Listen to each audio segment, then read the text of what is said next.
नमस्कार, आप देख रहे हैं फाइनल कट। मैं हूं आपके साथ आशा। चलिए शुरुआत करते हैं जम्मू कश्मीर से जुड़ी खबरों की। उत्तरी रेलवे ने जम्मू कश्मीर के ही यात्रियों को बड़ी सौगात दी है। ये बड़ी खबर आपको दिखाते चले, जहां पर 1 मार्च से जम्मू से श्रीनगर के बीच में वंदे भारत एक्सप्रेस दौड़ेगी। जम्मू और घाटी के बीच में सीधी रेल कनेक्टिविटी अब मजबूत होगी और वंदे भारत एक्सप्रेस में 8 की बजाय अब 20 कोच होंगे। ये बड़ी अपडेट, जहां पर उत्तरी रेलवे ने जम्मू कश्मीर के यात्रियों के लिए बड़ी सौगात देते हुए वंदे भारत एक्सप्रेस वे का यहाँ देखिए किस तरह से विस्तार कर दिया है। ये एक्सप्रेस सेवा का विस्तार करने की घोषणा की गई है। आधिकारिक सूचना के अनुसार 1 मार्च 2026 से वंदे भारत एक्सप्रेस अब सीधे जम्मू तवी से श्रीनगर तक संचालित होगी।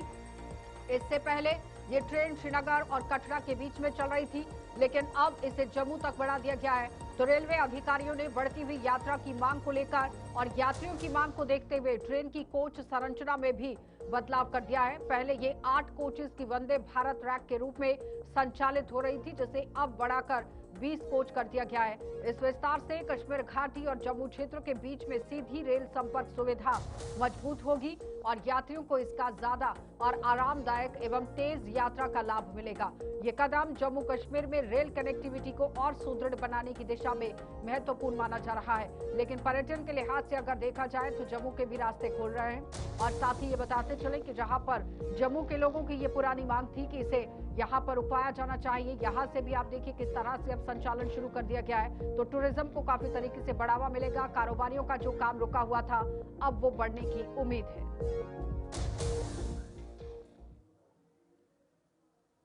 तो जम्मू में प्रशासन द्वारा बीसी रोड से निजी बसों को हटाने के निर्देश के बाद अब यात्री सेवा और साथ ही साथ रात्रि सेवा की जो ज्यादातर यहाँ जरूरत थी, यानी कि ज्यादातर बसें 6 किलोमीटर दूर नरवाल क्षेत्र से संचालित की जा रही थी। पहले ये बसें बीसी रोड से ही यात्रियों को भरकर दिल्ली समेत अन्य रूटों के लिए रवाना होती थी, जिससे शाम के समय भारी जैम और हादसों का खतरा बना रहता था। अब ट्रैफिक दबाव को कम करने के लिए प्रशासन ने बसों को निर्धारित बस स्टैंड में खड़ा करने के निर्देश दे दिए हैं। हालांकि निर्देशों का पालन करने की बजाय बस ऑपरेटर्स और एजेंटों ने यहां बस को नरवाल में खड़ा करना शुरू कर दिया है। अब एजेंट्स यात्रियों को बुकिंग के बाद टैक्सियों के जरिए नरवाल तक पहुंचा रहे हैं और जहां से बसें रवाना हो रही हैं। इससे यात्रियों को अतिरिक्त समय और किराया खर्च करना पड़ रहा है, जिससे उनकी परेशानियां बढ़ गई हैं।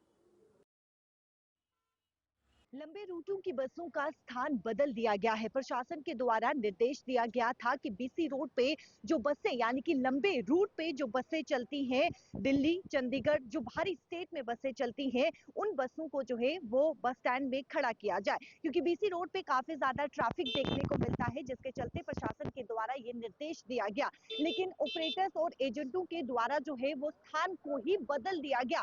अब दिल्ली हो, चंडीगढ़ हो या फिर जो लंबे रूट से जाने वाली जो बसें हैं, उन तमाम बसों का स्थान अब 6 किलोमीटर दूर यानी कि बीसी रोड से 6 किलोमीटर दूर नरवाल में रखा गया है। नरवाल में अब तमाम ये रात्रि सेवा बसें मिल रही हैं। हालांकि इससे जो है वो काफी ज्यादा यात्रियों को भी जो है परेशानियों का सामना करना पड़ रहा है। यहाँ पर बुकिंग हो रही है, बीसी रोड पे बुकिंग हो रही है, एजेंट बुकिंग कर रही है, टिकट बुक कर रहे हैं और उसके बाद यात्रियों को यहाँ से नरवाल जाना पड़ रहा है, जिसके चलते यात्रियों को मिनी बस या फिर ऑटो के जरिए जो है वो नरवाल पहुंचना पड़ रहा है और नरवाल में ये बसें खड़ी की गई है। क्योंकि इस समय अगर आप देखें तो बीसी रोड पे ट्रैफिक जो है वो रात के समय काफी ज्यादा देखने को मिलता था और इसी ट्रैफिक की वजह से काफी ज्यादा परेशानियों का सामना करना पड़ता था, जिसके चलते प्रशासन के द्वारा ये निर्देश लिया गया कि बीसी रोड पे तमाम वो रात्रि सेवा बसें जो खड़ी होती हैं, उन बसों का स्थान बदल दिया जाएगा, यानी कि बस स्टैंड पे जो है वो बसों को खड़ा किया जाएगा। प्रशासन के द्वारा निर्देश दिया गया था, लेकिन अब कहीं न कहीं प्रशासन और ऑपरेटर्स और एजेंटों का यहाँ पर तालमेल जो है वो नजर नहीं आ रहा है, जिसके चलते अब ऑपरेटर्स और एजेंटों ने अपनी जो बसों का स्थान है वो बदल दिया है, जिसके चलते अब यात्रियों को परेशानियों का जो है वो सामना करना पड़ रहा है, क्योंकि कई यात्रियों को स्थान का पता नहीं है कि स्थान कहाँ पर है, बसें कहाँ पर मिलेगी, जिससे कहीं ना कहीं कंफ्यूजन भी क्रिएट हो रहा है। अब दिल्ली हो, चंडीगढ़ हो, जो भी लंबे रूट में जाने वाली बसें हैं, खासतौर पर जो रात्रि सेवा बसें हैं, उनका स्थान बदल कर जो है बीसी रोड से अब जिस प्रकार से नरवाल जो है वो कर दिया गया है। कैमरा पर्सन संजय के साथ शिल्प शर्मा, जम्मू। तो जम्मू में सतवानी चौक से कुंजवानी चौक और कुंजवानी चौक से सिधड़ा तक मार्ग पर फ्लाईओवर निर्माण के कारण यातायात व्यवस्था प्रभावित हो गई है। इस मामले का संज्ञान लेते हुए एसएसपी ट्रैफिक अमित भसीन ने आज कुंजवानी का दौरा किया। उन्होंने निर्माण कंपनी के अधिकारियों के साथ बातचीत कर यातायात संचालन को सुगम बनाने और सुझाव भी दिए। अमित भसीन ने कहा कि निर्माण के दौरान कुछ चुनौतियां आ रही हैं, लेकिन अधिकारियों के साथ मिलकर समाधान निकाल लिया गया है। उन्होंने जनता से भी अपील की है कि मार्ग में होने वाले बदलाव और निर्देशों का पालन करें और इस तरह से यातायात व्यवस्था में सुधार होने की उम्मीद जताई गई है। फ्लाईओवर निर्माण की पूरा होने के बाद ही यातायात में यहां असुविधा बनी रह सकती है, पर नियंत्रण बनाए रखना जरूरी है। एक मेजर चैलेंज आ रहा था हमें कि यहाँ बीच सड़क में एक वो पिलर बना रहे थे। तो आज एक हफ्ता हो गया है, हमने इनके इंजीनियर से डिस्कस किया कि उस पिलर बनाने से हम ऐसा सिस्टम बनाएं जिसके कारण हमारी जो यातायात है, जो मेजर ट्रैफिक है, बड़े ट्रक्स है, उनको कोई हिंड्रेंस ना हो। तो उसी उपलक्ष्य में इन्होंने ये साइड वाली रोड, बीच वाली रोड, तीनों रोड खोल दी। थोड़ी सी रोटरी बन रही है। तो यही था कि हम ये जो हमारे रोड्स बन रहे हैं, ये लॉन्ग टर्म प्लान्स हैं, मगर ये यहाँ की ट्रैफिक को स्मूथन करने के लिए ये लॉन्ग टर्म प्लान है सरकार के, ताकि लोगों को सहूलियत हो। तो हम एक ऐसा मैकेनिज्म बनाया है हमने यहाँ पे, जिसके कारण इनका काम भी सफर ना हो और हमारी ट्रैफिक भी तरीके से चले। तो इसी उपलक्ष्य में हमने आज मेरा ये तीसरा विजिट है यहाँ का, ताकि एक सिस्टम बने जिससे ट्रैफिक का फ्लो स्मूथ हो और साइड बाय साइड इनके काम में भी हिंड्रेंस ना आए, ताकि ये काम जल्द से जल्द कंप्लीट हो और हम ये जो ऊपर वो ट्रैफिक है फ्लाईओवर से चला पाए। इंजीनियर साहब से बात कर रहा था, ये मिस्टर कपूर हैं यहाँ के, इनसे यही बात कर रहा था कि आप थोड़ा सा सर्विस को स्मूथन करें, ताकि टू व्हीलर जब आएगा वो स्पीड स्लो करता है, उसके कारण ट्रैफिक स्लो हो जाती है। तो उन्होंने मुझे कमिटमेंट की है कि इसको थोड़ा स्मूथन कर देंगे, ताकि टू व्हीलर एक कॉमन स्पीड से निकल जाए यहाँ से। आप इधर नजर मारें इसके। तो जम्मू में आज जम्मू कश्मीर नेशनल कॉन्फ्रेंस के सचिव, जो कि महासचिव रहे हैं, स्वर्गीय नजीर अहमद की 11वीं पुण्यतिथि पर भावनीय श्रद्धांजलि अर्पित की गई। पार्टी के जम्मू स्थित कार्यालय में आयोजित कार्यक्रम में वरिष्ठ नेताओं, पदाधिकारियों और कार्यकर्ताओं ने बड़ी संख्या में भाग लेकर उन्हें अपने श्रद्धा सुमन अर्पित किए। वक्ताओं ने कहा कि नजीर अहमद ने संगठन को मजबूत बनाने और जमीनी स्तर पर पार्टी को आगे बढ़ाने में अहम भूमिका निभाई थी। उन्होंने हमेशा पार्टी की नीतियों और सिद्धांतों के प्रति समर्पित रहकर कार्य किया। नेताओं ने उनके आदर्शों पर चलने और संगठन को और सशक्त बनाने का संकल्प भी दोहराया। शेख नजीर साहब जो हमारे जनरल सेक्रेटरी रहे हैं, उनकी 11वीं डेथ एनिवर्सरी मनाई जा रही है। उनकी जो कंट्रीब्यूशन है उनको याद किया जा रहा है, और जिस ढंग से उन्होंने पार्टी के लिए काम किया, पार्टी को मजबूत किया, उसका सारे साथी अपने अपने ख्यालात बता रहे हैं।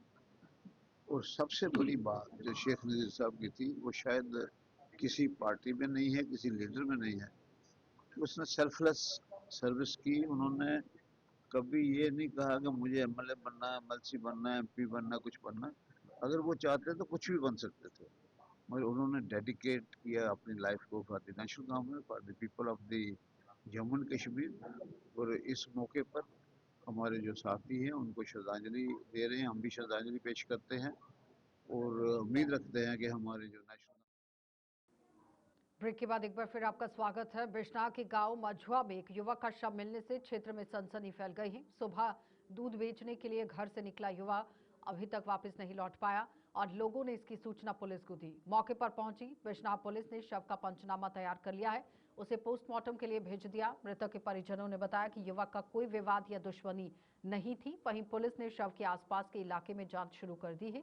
गवाहों से पूछताछ की जा रही है। पोस्टमार्टम रिपोर्ट आने के बाद मौत के कारणों का पता लगाया जाएगा। मेरा मांग या इंसाफ होना चाहिए थे। मांग साड़ी ये मांग है, सारी कहीं मांग साड़ी कोई कुछ करने के लिए रंजिश होनी थी। पिता का ना पिता ना खानी की मांग कर गए पुलिस प्रशासन के। ये सारा न्याय होना चाहिए। पता लग गया मारिया कौन ने, नहीं पता होना चाहिए। कदे भी नहीं पता लगे तो फिर कल सानू मारी ना लोग कहेंगे। तो जम्मू में government of India ministry of micro and medium enterprises की ओर से ही 1 महीने की फ्री ट्रेनिंग वर्कशॉप का आयोजन किया गया। और 1 महीने की इस प्रशिक्षण कार्यक्रम का मुख्य उद्देश्य युवाओं और स्थानीय लोगों को विभिन्न व्यावसायिक और तकनीकी कौशल सिखाना है, जिससे वे स्वरोजगार उद्यमिता के क्षेत्र में कदम रख सकें।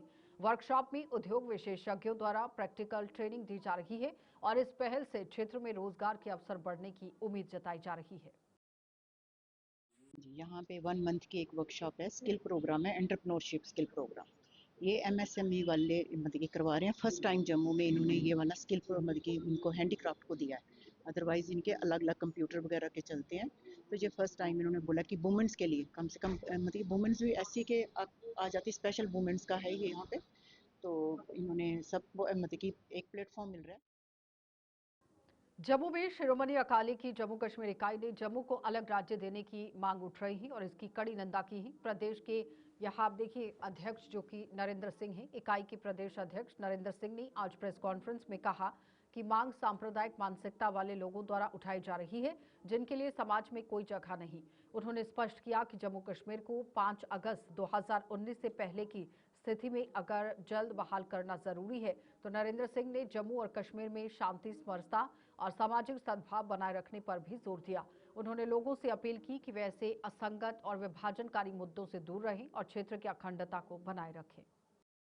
तो सबसे पहले जो यहाँ पे जम्मू में जो आवाज़ें उठ रही हैं, जो सेपरेट जम्मू की, हम उसको टोटली रिजेक्ट करते हैं, हम उसको कंडेम करते हैं, क्योंकि ये कम्युनल माइंडसेट पे ये आधारित हैं। और ख़ासकर हम पूरे जम्मू कश्मीर की एकता चाहते हैं और जम्मू कश्मीर की जो पोजीशन 5 अगस्त 2019 को थी, हम चाहते हैं कि उस पोजीशन को बहाल किया जाए। और क्योंकि हम समझते हैं कि ये जो एक डिवाइडेड जम्मू। तो जम्मू में Jammu Kashmir dairy farmers association ने अपना नया कार्यालय यहां खोल लिया है और शहर की गांधीनगर इलाके में स्थापित इस कार्यालय का उद्घाटन आज एसोसिएशन के प्रधान सुरेंद्र सिंह चिब ने किया। इस अवसर पर एसोसिएशन के पदाधिकारी और सदस्य मौजूद रहे। प्रधान ने कहा कि नए कार्यालय के शुरू होने से डेयरी किसानों की समस्याओं के समाधान में तेजी आएगी। उन्होंने बताया कि एसोसिएशन को पशुपालन विभाग का पूरी तरह से सहयोग मिल रहा है और अब इसकी सभी गतिविधियां और बैठकों का संचालन इसी कार्यालय से किया जाएगा। मुझे फख्र है, खुशी है। मैंने और मेरी टीम ने मिलकर गांधीनगर में हमने फार्मर्स के लिए ऑफिस खोला है, Jammu Kashmir dairy farmer association का, और आज उसकी हमने इनॉग्रेशन रखी है। ऐसे ही हम एक ऑफिस जल्दी से श्रीनगर में भी खोलने जा रहे हैं, ताकि फार्मर्स जो है वो कहीं ना कहीं स्कीम्स और बेनिफिट पूरे 100% नहीं ले सकते। और हमारी कोशिश ये है कि अब खाली डेयरी फार्मर ही नहीं, एग्रीकल्चर लाइट सेक्टर में जितने भी फार्मर्स हैं। बिश्नाह क्षेत्र की 3 साल की मासूम बच्ची के साथ हुए दुष्कर्म की घटना के खिलाफ आज जम्मू में भारी विरोध प्रदर्शन हुआ और प्रदर्शन में बिश्नाह के स्थानीय लोगों और सामाजिक संगठनों ने हिस्सा लिया। इन सभी लोगों ने आरोपियों के खिलाफ सख्त कार्रवाई की मांग की। उन्होंने कहा कि इस तरह की घटनाएं समाज को शर्मसार करती हैं और अगर दोषियों को कठोर सजा नहीं दी गई तो अपराधों में कमी नहीं आएगी। उन्होंने प्रशासन से अपील की कि मामला फास्ट ट्रैक कोर्ट में सुनवाई के लिए भेजा जाए और दोषियों को फांसी की सजा दी जाए। सर, हमारा मांग स्पष्ट है, हम उस दोषी के लिए फांसी की सजा चाहते हैं। आज हमारी युवा शक्ति बाहर आई है अपनी मांगों को लेके कि जो भी वाकये हमारे समाज में हो रहा है, हमारी पहचान नहीं है। हमारे जम्मू में ऐसे वाकये कभी भी नहीं हुए। अब आप चाहे बहाने दीजिए कि उसने नशा कर रखा था, जो कर रखा था, ऐसा इंसान ही नहीं होता, ऐसा सिर्फ राक्षस होता है। और ऐसे राक्षसों को मिटाने का काम हमारी जुडिशरी करे। भलेसा की चांसलर इलाके में ही रहने वाले मशहूर निशानेबाज और ओलंपियन चैन सिंह के घर तक जाने वाली सड़क की हालत बदतर बनी हुई है। पिछले साल अगस्त में आई हुई बाढ़ ने इसे क्षतिग्रस्त कर दिया। ये सड़क अब तक पूरी तरह से दुरुस्त नहीं हो पाई। रोजाना हजारों लोगों का इस मार्ग से आना जाना होता है, जिससे दुर्घटना का खतरा बना हुआ है। स्थानीय लोगों का कहना है कि गड्ढों और टूटी सतह के कारण वाहन चालकों को और पैदल राहगीरों को परेशानी होती है। बरसात के मौसम में हालात और भी खराब हो जाते हैं। उन्होंने जिला प्रशासन से मांग की है कि जल्द से जल्द इस सड़क की मरम्मत कराई जाए। पंचायत चंसर का रहने वालों, आप देख सकते हैं हमारी सड़क के, हमारे स्कूल बिल्डिंग के बारे में इसको थोड़ा आप दिखा सकते हैं। हमारी सड़क, फिलहाल तो मैं सड़क की बात करूंगा, इस वक्त पिछले दिनों जो बारिशें, सैलाब वगैरह जो आए हुए हैं, आप देख सकते हैं कि कितना नुकसान हुआ, कितने प्रोटेक्शन वाल जो गिर चुके हैं और अभी जो नई स्लाइडें और बनी हुई हैं। मैं पीएम जैसा डिपार्टमेंट गुजारिश करूंगा कि कम से कम इन जगहों पे प्रोटेक्शन वाल देकर, और ये जो जहाँ भी स्लाइड हुई है वहाँ पे ठीक ढंग से मशीन लगा के इसको पूरा करें। और सड़क पे जहाँ जहाँ खड्डे आप देख सकते हैं, आप खुद यहाँ आए हुए हैं, देख सकते हैं आप कितनी मुश्किलात का सामना हमें करना पड़ रहा है इस रोड पे। तो जम्मू में रणवीर नहर की साफ सफाई का काम तेजी से चल रहा है। सिंचाई विभाग द्वारा शुरू किए गए इस अभियान का स्थानीय लोगों ने स्वागत किया। हर साल नहर में पानी छोड़े जाने से पहले ही इसे साफ करना आवश्यक होता है, ताकि किसान वर्ग को ही फसलों के लिए सिंचाई में परेशानी ना हो। रणवीर नहर किनारे रहने वाले जितने भी लोग हैं, इस काम से शुरू होने से राहत महसूस कर रहे हैं। अधिकारियों का कहना है कि इस बार नहर की सफाई में विशेष ध्यान रखा जा रहा है, ताकि पानी का बहाव सुचारू रूप से हो सके और कृषि क्षेत्र को लाभ मिले। की निगरानी के लिए पर्याप्त कर्मियों और संसाधनों की व्यवस्था की है। आज के टाइम में जब से हमारे विधायक श्यामलाल शर्मा जी यहाँ पे विधायक बने हैं, तो उनकी वजह से कि नहर की सफाई का काम बड़ी जल्दी 2-3 महीने पहले ही शुरू कर दिया गया है। और इसमें ये है, हम लोगों को बड़ी राहत मिली है इस चीज़ों में, क्योंकि जैसे नहर में गंदगी का बड़ा ज़्यादा रहता था, कोई मलेरिया डेंगू वगैरह फैलता था, उसकी वजह से बड़ा सफाई का जो प्रावधान उन्होंने शुरू किया है। चलिए बुलेटिन में इतना ही, इजाजत दीजिए, नमस्कार।